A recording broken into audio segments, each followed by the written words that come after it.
اعوذ باللہ من الشیطان الرجیم بسم اللہ الرحمن الرحیم وبہ نستعین ان للمتقین مفازا۔ آپ سب کو ولادت باسعادت امام حسن مجتبیٰ علیہ السلام بہت بہت مبارک ہو۔ قرآن اور راہ سعادت کے عنوان سے ہماری گفتگو جاری اور ساری ہے۔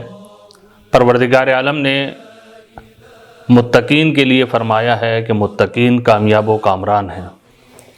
یقیناً تقوی یعنی پرہیزگاری، تقوی یعنی اپنے آپ کو بچانا، تقوی یعنی ایسے اعمال انسان بجا نہ لے کر آئے جس کی وجہ سے انسان پستیوں میں چلا جائے۔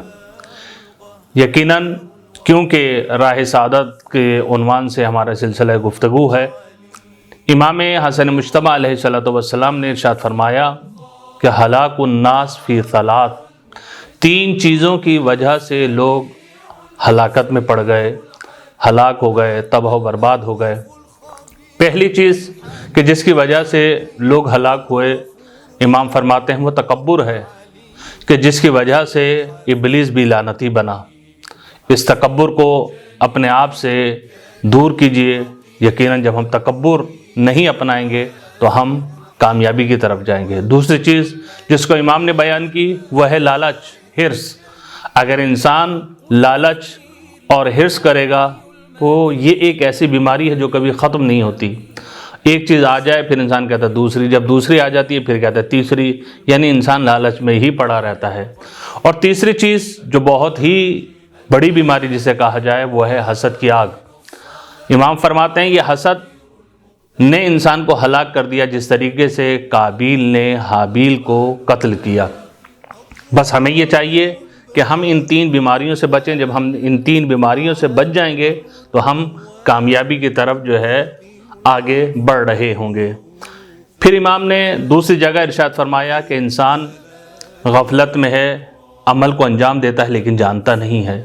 یقیناً جب انسان خواب غفلت میں ہے تو انسان عمل تو کر رہا ہے لیکن اسے پتہ نہیں کہ کیا کر رہا ہے۔ لیکن جب قیامت آ جائے گی اور انسان آخرت میں پہنچ جائے گا تو وہاں پر انسان جو ہے جانے گا کہ اس نے کیا کیا، لیکن وہاں پر انسان عمل انجام نہیں دے سکتا۔ جو کرنا ہے آج کیجئے۔ خدا سے دعا ہے بحق محمد و آل محمد ہمیں تقوی الہی اختیار کرنے کی توفیق عطا فرمائے۔ والسلام علیکم ورحمۃ اللہ۔ سيدنا محمد وعلى آله وصحبه وسلم عدد معلوماتك ومداد كلماتك كلما ذكرك ذاكرون وغفل عن ذكر